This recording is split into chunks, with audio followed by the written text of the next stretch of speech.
If tomorrow nobody believed in you, would you still believe in yourself? Not your friends, not your family, not the people watching this right now. Nobody, no applause, no proof, no results. Would you still wake up and behave like the person you say you want to become? Sit with that for a second. Because most people do not actually have a confidence problem. They have a permission problem. They are not waiting to become capable. They are waiting for someone to finally tell them they are allowed to act like it. That permission is never coming. Here is the uncomfortable part. What if the real obstacle between you and the person you want to become is not failure? What if it is the version of you that keeps waiting for proof before it commits? You want confidence before you act. You want results before you believe. You want the world to respect you before you respect yourself. What if that order is backwards? Stoic philosophy teaches the reverse. Decide first. Act first. Let the evidence catch up later. So before we go any further, ask yourself one question. Who would you become if you stopped needing anyone to believe in you? Keep that question in the back of your mind. Stay with me, because the answer is not what you think it is. Most people do not actually want success. They want permission to believe they deserve it. That is a different thing entirely, and it is why so many capable people stay stuck for years. Here is a line worth remembering. You do not rise to the level of your dreams. You repeatedly fall back to the level of your identity, not your goals, not your intentions, your identity, the story you privately believe about who you are. History does not actually reward the moment someone becomes great. It only reports it. The real moment happens earlier, alone before anyone is watching, in a gym that smells like effort, on a page nobody has read yet, in a decision made at 5 in the morning with zero audience. That decision is not a mood. It is not a burst of motivation. It is a private conclusion about identity that arrives before any external proof agrees with it. Most people run this backwards. They say, I will believe in myself once I see results. But results do not lead. Belief leads. And if you are waiting for evidence before you commit fully, you will wait forever. Because the goalposts never stop moving for someone who has not decided who they are. So here is the real test. Your identity is not revealed by what you say you want. It is revealed by what you do when nobody is there to reward you for it. That is the actual decision, not a speech, not a vision board, a private commitment that shows up in an empty room with no one to witness it. This decision is available to you right now, not after the results arrive, not after someone finally notices. Right now.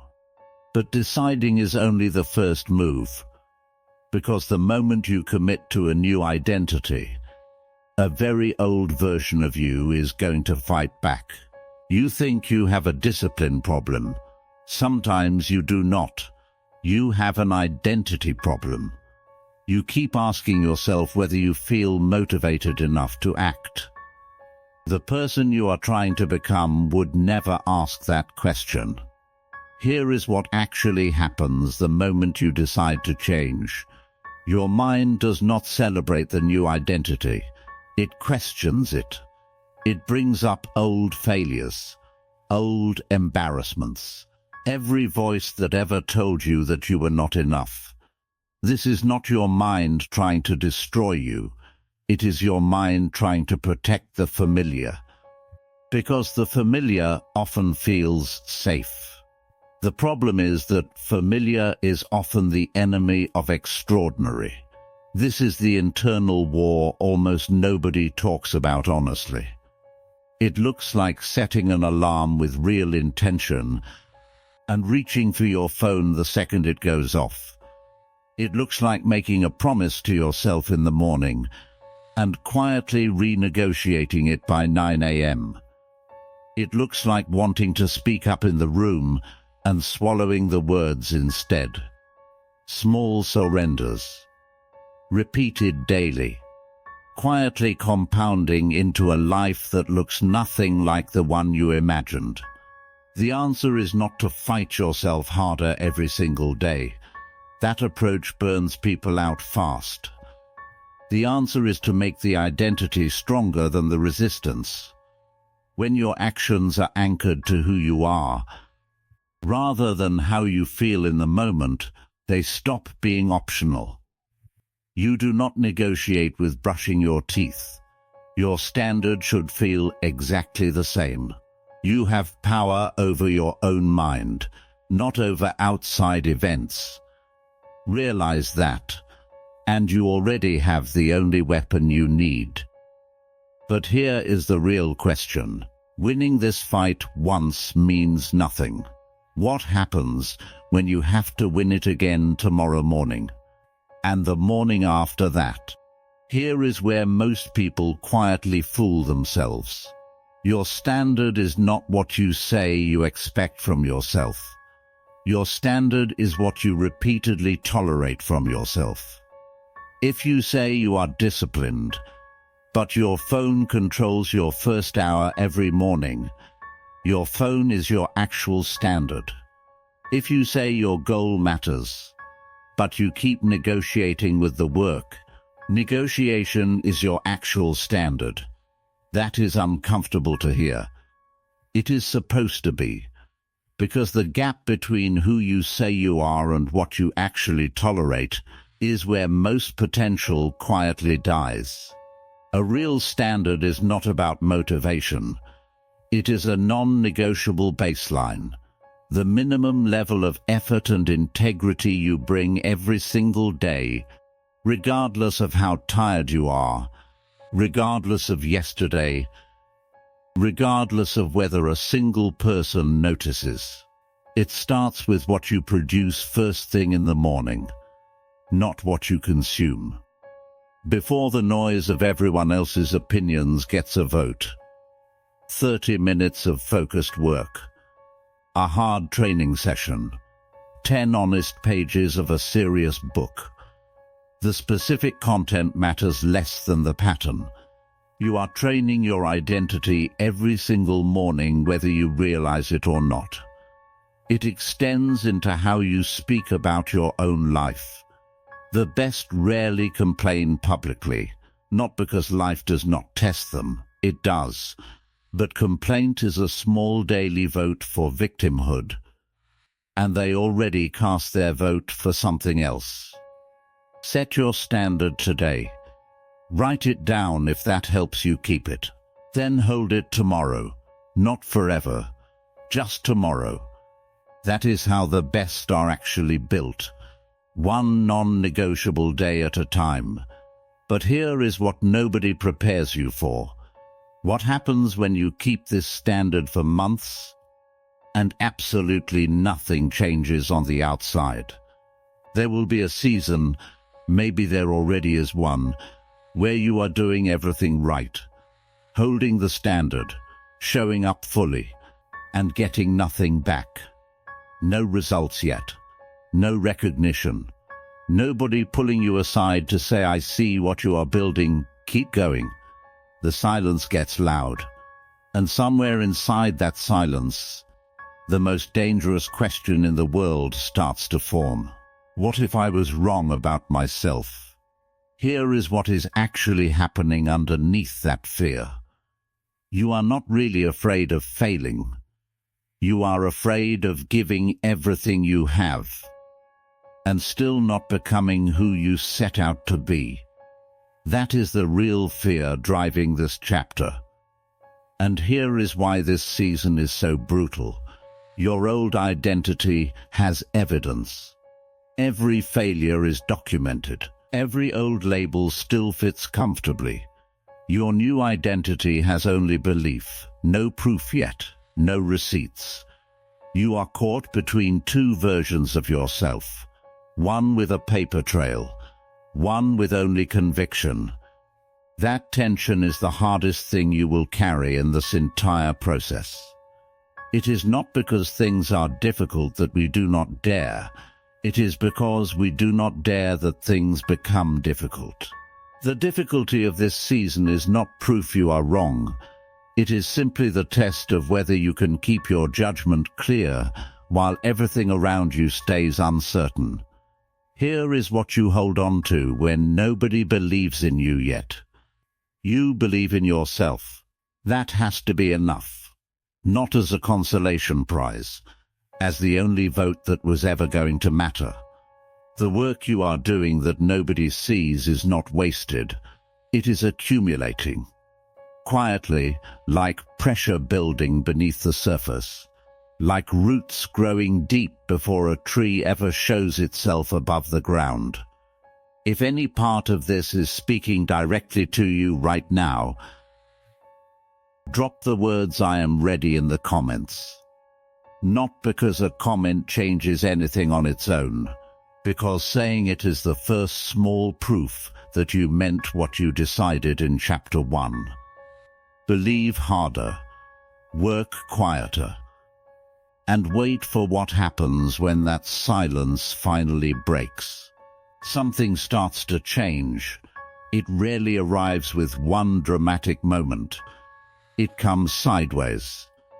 The way dawn does not announce itself, it simply makes the darkness impossible to maintain. Here is what that shift actually looks like from the inside. First, you stop needing motivation to begin. Then, you stop announcing your goals to anyone. Then, you stop explaining yourself when people question your choices. Then, you stop checking whether people approve before you commit to something. Eventually, you simply execute. No ceremony, no permission, just movement. Your confidence, which started as a private decision, becomes a quiet reputation, first with yourself, then with everyone around you.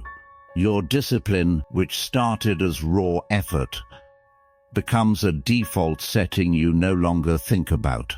Your standards, which once felt like performance, become a filter. You start attracting opportunities and people that actually match the level you committed to. People notice something shifted, not because you changed how you present yourself, because something in you genuinely solidified underneath the surface. There is a real difference between someone performing confidence and someone who has actually earned their own respect. The world responds to that difference, even when it cannot fully explain why. And this is the point where the story started back in chapter 1 begins to fully close its loop. This is the moment you realize acting as if was never a lie you were telling yourself. It was a promise you were quietly keeping. The gap between who you decided to be and who you actually are has been closing every single day. And now it is nearly gone. You have done the work. Not the dramatic one-time kind, the quiet, daily, unglamorous kind. This does not feel like a finish line. It feels like a foundation, because becoming your best self does not actually end. It shifts. The heaviness of trying starts to lift. The constant internal negotiation quiets down. What used to cost you enormous willpower now flows from something steadier. You have stopped acting as if. You have started simply acting as. The if disappears. This was never about arriving somewhere and being finished. The practice continues. It just no longer feels like a fight. Your new identity will not make you immune to struggle. It will make you equipped for it. That is the real difference. The version of you at the start of this video waited for the storm to pass. The version of you now walks through the storm deliberately, without losing the thread of who you have become. 7 chapters. 1 truth. No one is better than you at being you. Read that again. This was never about being superior to the people around you. Comparison was never the actual goal. The real goal is to become so disciplined, so anchored in your own standard, that comparison simply stops being relevant. You are the best version of yourself. Not because the world confirmed it yet. Not because the results have fully caught up. Because you decided it. Because you showed up for it in private. Because you held the standard when nobody was watching, and kept going when everything inside you pushed back. That is not a small thing. That is everything. Here is your final charge. Tomorrow morning, before the world gets loud, make one decision the person you are becoming would make. Just one. Then make it again the next day. This is not motivation. Motivation fades by lunchtime. This is a practice, and a practice sustained long enough quietly becomes a life. Act as if, because on some level, you already are. Now go prove it to no one but yourself. Go back to the question I asked you at the very beginning. Who would you become if you stopped needing anyone to believe in you? If you already know the answer, say it below. 3 words. I am ready. Stoic Virtus. See you in the next one.